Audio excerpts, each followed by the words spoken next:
So hey guys, I've decided to start the stream anyway, despite the fact that well wait there, what's going on here? Yeah. Despite the fact that we haven't actually got the audio, we've got the audio now, but unfortunately when I go and show you my presentation, it's not working for some reason. My blue mic, I don't know whether it's still working, but it's not coming out in the stream. Anyway, enough of that. Let's so basically tonight, what I want to do is have a look at where we are. So effectively what I'm going to do, I won't be able to use the presentation too much, but effectively we're in a situation where there's lots and lots of focus on the virus side. And I've always said there's three parts to this. There's the virus side, there's the human side, and then there's finally the economic side. And so what I want to do now is I'll go through some usual stats that I go through, but then I want to get into actually discussing the economic side.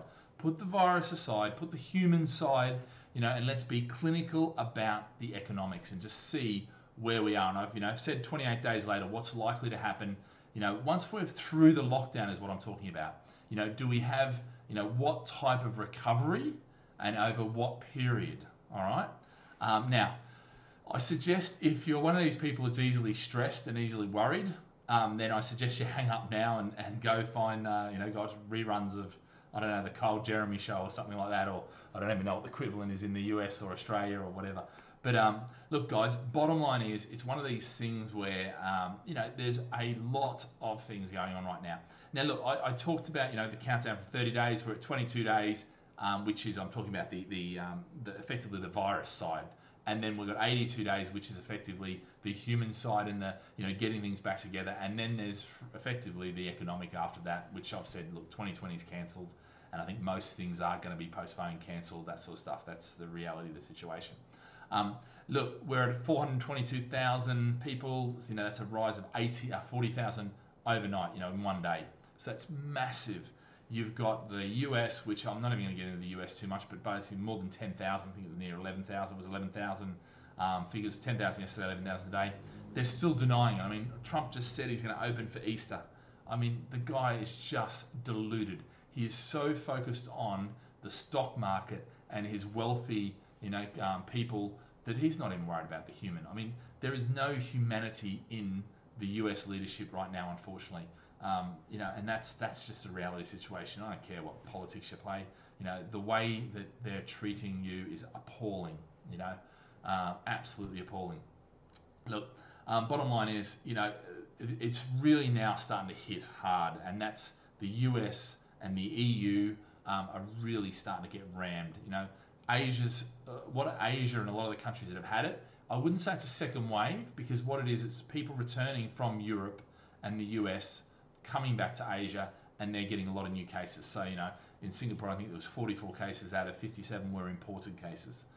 So things like that, which, that does make a big difference. But interestingly, and this is one of the things, I'm going to show you this graph. Now, the sound will go off for a second, but what I want you to look at is on the first side, which is, you'll see the Italian peninsula. The left side is tracking the from Italy on day one of the first death, and these are deaths, okay? First deaths through to where it is now, which is 6,820 deaths as of today, okay?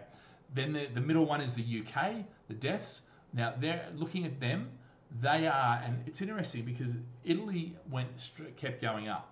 The UK has actually, if you compare it to Italy, actually started to go like this. It's not as big a track. So maybe, it's only been 3 days, by the way. They were on par up until 3 days ago, and now Italy shot up, but the UK has sort of started to do this. I think the UK's still got a long way to go, because London is getting hit now, but then with the rest of the country, which is starting to get hit. So there's still a lot more to come from there. But then the third column is the USA, and I put that in the red one because I think their figures are absolute bullshit, and I call bullshit on it. I think they're not doing enough testing. You hear things about, under 65-year-olds going in to get tested and being told to go home that they haven't got it, like no tests. I mean, it is just appalling. The human tragedy there is just pathetic, and I think in the next few weeks they are going to get absolutely hammered. But anyway, let me show you this. It's going to go quiet. I'll leave it there for about 10 seconds. All right.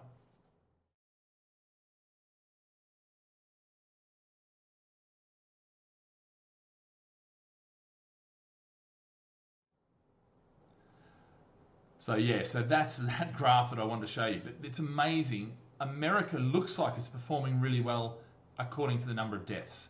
It isn't. You know, far from being, in a good situation. It's in a terrible situation. So what I want you to do now is just put aside any thoughts of the virus and any thoughts of the human tragedy around this, and let's just talk economics. And I've got three models that I think we know. Most people talk about these. It's not, necessarily to me. Model one is that we're heading into a Great Depression, a global depression. Now, the challenge with this one is that we really, there's a lot riding on this. So three words that I'm using: debt, unemployment, and despair. Okay, and the problem with this is because there's so much debt going to be made up from their governments. They're going to have austerity. They're not going to be able to stimulate, and what that's going to do is going to slow any return. Plus, the unemployment rising so much, what that's going to cause is effectively everything to slow down. And even if we wanted the V-shaped recovery, it's not going to happen because people are unemployed and they're going to be re-employed, and people aren't going to want to take jobs, offer jobs, entrepreneurs and all that sort of stuff, until they're sure. They're going to be cautious. There's going to be massive consumer debt, massive corporate debt, okay? And that's one of the problems. And what's going to happen is the rich, okay, all the assets are going to be devalued. The rich are going to buy up all these assets, and the poor are going to be, poor. And the interesting thing is it's going to be a 1984 or Hunger Games type scenario. So that's one scenario. Potentially a decade or two to recover, So we're talking really, really full on. Leaders, at the end of the day, they can't continue. I mean, look, they're continuing to bail out the rich. If you look at the US and the $2 trillion they've got, very little of that is going direct into people's hands. What it is going to bail out all of their buddies and the lobbyists. It's an appalling system over there, and I'm sorry, democracy is, dead now in the US as far as I'm concerned. I don't care what, the story or the narrative that the media play. It's ridiculous, The system's broken. We all know it. The challenge with this global depression, model is pretty much that we'll all know the system's broken, but will we be able to protest and come up against it? No, because it will be forcibly stamped out.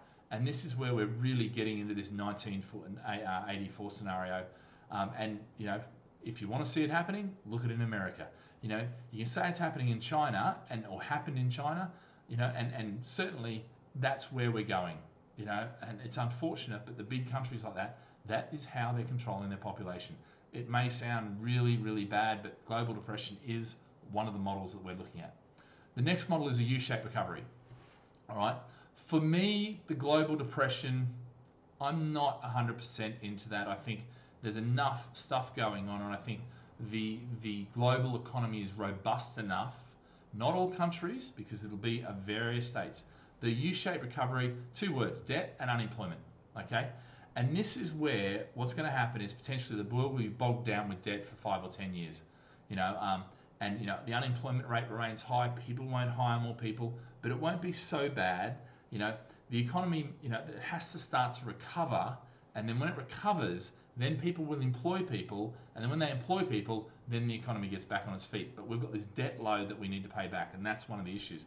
And really, this will probably end up in a lost decade for many countries, like potentially the US, Australia, the EU, because of their debt load, their existing debt load, and their approach to the whole thing. I'm an Aussie, and unfortunately, right now, I haven't got anything good to say about Australia's approach to it. It's a big stimulus, totally. Other one, China, Asia, Russia, India, I think they're in a lot better position, a lot better poised to take advantage of this. Certainly, China is doing a lot of PR right now, and it's probably having an effect, to be fair. Playing the national anthems in the street in Italy because they're sending doctors and supplies and things like that. That's great PR for the Communist Party, But yeah, look, U-shaped recovery, I think the current system will survive, and we probably won't learn our lessons from it, and we'll be back in the same situation in 5, 10, 20 years. We say a 100-year event, but you might find that this isn't a 100-year event. This happens more rapidly, but we'll see. I'm not going to comment on the medical side of it, but certainly seems to be the case. The other side is this. Model 3 is the V-shaped recovery, okay? And the V-shaped recovery is basically Unlike where a war happens, where basically what happens is all the buildings are destroyed, the towns and cities, they get bombed the hell out of, and there has to be a rebuilding, and at the same time, all the young people who went out got killed, okay? That's not the case now. No buildings have been destroyed in this. And this is very clinical and very economic, as I said, put aside the human tragedy, but it's only old people that are really dying from this, which actually helps the economy in some ways. All right, now that's a horrible thing to say, but if we're just thinking, if I was Trump, that's what he's probably thinking: kill off all the old people. We don't have to worry about them. And that seems to be the approach from a lot of politicians, which is unfortunate. Look, the great thing is with a V-shaped recovery, if the unemployment can stay low, so with the UK model doing really, really well, and I think they are doing fantastic. And I think with the UK model, by keeping everyone in their jobs, that means that when we do get through this, we can bounce back very quickly. The issue will be is either they flooded the market too much, there's too much liquidity, which will cause inflation, because basically what that means is there's more money, than for the limited goods and services. The other side of it is that there's too much debt, and then we have deflation because there's little money available for goods and services, so it'll drop. So that's the supply and demands effect. So really, it's like driving what do they call it? Not an automatic, a manual car. You got to get the clutch and the accelerator right. You got to get the debt and the liquidity right. And if you get that right, you can come out of this strongly. And I'm hoping that's the case. I know they're saying no amount is too much right now, which I think is the right thing to say, but that may have a sting in the tail when we come out of this, that we'll either have too much liquidity or too much debt. All right, and that may be the problem. And look, I think for America, for me, if Bernie got voted in, I think a lot of this you'd see certainly a more of a V-shaped recovery, as opposed to what I think will be a U, or even potentially. I mean, they're predicting 30% unemployment. That is in the realm of depression. But what you'll probably find is that it won't be global necessarily. It'll be certain countries that really probably needed to have this anyway, which sounds terrible, but that's the case. Look, my thoughts are this. So far, UK has the best stimulus package. It covers all bases. They've been very transparent. They've just ordered 3.5 million kits. Actually, they've been pretty damn good, I have to say. I've been impressed with them. Aussies, total opposite. They failed dismally by not securing people's jobs. So many people have been sacked. Basically made redundancy. That I heard a stat that 1 million people in one day were basically made redundant, or it might have been the week, but basically 1 million people, 4% of the Aussie population are now going to the for welfare. And the problem is, now that they're not working for an employee, it's going to take longer to get them back into work, which means government welfare, which means more debt. Not a good idea, Australia. You fucked that up, Morrison. I'm sorry. Excuse the French. I'm sure that word isn't French anyway. But look, bottom line is US, they've definitely failed. I mean, their numbers aren't transparent. They have a go at China, but I hate to say this, America, you bloody idiots. You're not testing. You're turning people away. You got hospitals saying we're not getting this stuff. You got the head of FEMA saying he doesn't know how many masks they're sending out. This is just appalling. And really, the problem is the focus is on the stock market and the wealthy, not on the human tragedy that is this. That this is. It's so unfortunate. The best response is to get money into people's hands and keep money into people's hands. And I think that's where UK has done well. Look, Aussies have given away some money. Canadians, they've all got. There's various plans out there. They have aspects of being good, but the best all round from what I've seen is still the UK. Look, the USA is fast losing their position as a global leader, and I think that's going to happen. Yes, they've got a massive military, which still gives them a lot of might. And yes, they will recover from this. But, unfortunately, the US and the EU are pretty much basket cases now. They've just got horrible leadership. They lack the leadership. I mean, where is the EU? The EU is non-existent, basically. I don't even know where they exist. I mean, in fact, Brexit was one of the best decisions that we've had, I think. But, look, I mean, we can argue about that later, but I hate to say, but I would hate to be part of the EU now. because coming out of this, I think there is going to be a lot of soul searching as to whether we really want to be part of the EU. Not we, but I'm saying, the members of the EU want to continue to be, based on how the EU really treated them. Wasn't very good. I think one of the things to watch is your currencies, because if you're dealing in cross currencies, I noticed that living in Singapore has just got 10% more expensive for me, just in the last sort of 2 weeks. But I think the other thing is, watch the stats, okay, and watch the non-lockdown countries versus the lockdown countries. Watch the countries that responded quickly versus the countries that didn't. And I think if you look at those things, you'll see that actually some countries have got on it quickly and really locked it down and stopped the spread, the contact tracing, all this sort of stuff. They'll be the ones that come out of this and actually have the best and the V shape. The ones that didn't will have the U shape, potentially even, depression sort of thing. And that's sort of where I'm sort of thinking. Now, where does that leave you guys? Where does that leave you as an individual? Okay, so bottom line is there's always winners and losers, yeah? But you need to find your opportunity. You need to find the opportunity for you. And if you do that, and you've got time now, really, if you have to, rather than employed person, it might mean whatever it is, you might need to pivot, yeah? But pivot quickly. Do it now and do it deep once, rather than having to do little bits and, chop and change, yeah?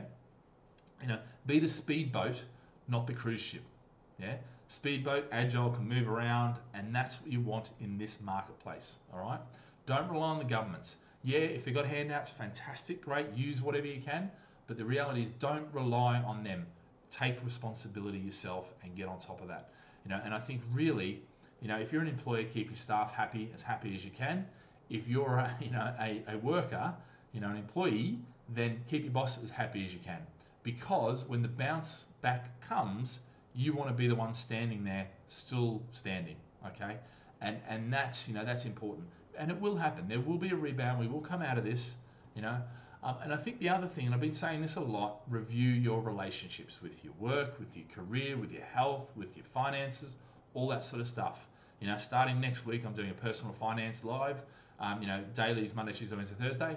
I haven't worked out a time yet, but it'll probably be around the sort of 12 o'clock mark, or that sort of lunchtime-ish time. And we'll talk about specific personal finance stuff. But that's free. And there's hundreds of free things that are going on. Work out what it is you want and put some time into it. Also, we've got property for beginners. So if you want to learn about property and get the bases built while you're here, there's no seminars you have to go to. There's no money. It's free. I'm just going to be covering all the information I know about property, in detail, yeah, and it'll be interactive. You can ask questions, all that sort of stuff, free chats, and get to know, because if you've got the time now, use it. Reevaluate your relationship with life, reevaluate your relationship with your career, with how you learn, with your, every aspect of your life. Look at that and work out and plan for when we come back. Look, success, it depends not on your past, not on what happened, not on the situation you're in now. Success determines on where you go from now. So work out what it is, focus on it, and you will come out of this and you'll be one of the winners rather than the losers. Yeah? And doing nothing, I can tell you, you'll be in that loser category. And I'm not saying you're going to be a loser, but it'll take advantage of you, yeah, this situation. So get over this, focus, and turn this into something positive. All right, guys, thanks very much. Sorry about the audio problems at the start, but that's, great. All right, see you guys, bye. Have a great day. And stay safe and stay healthy. See you, bye.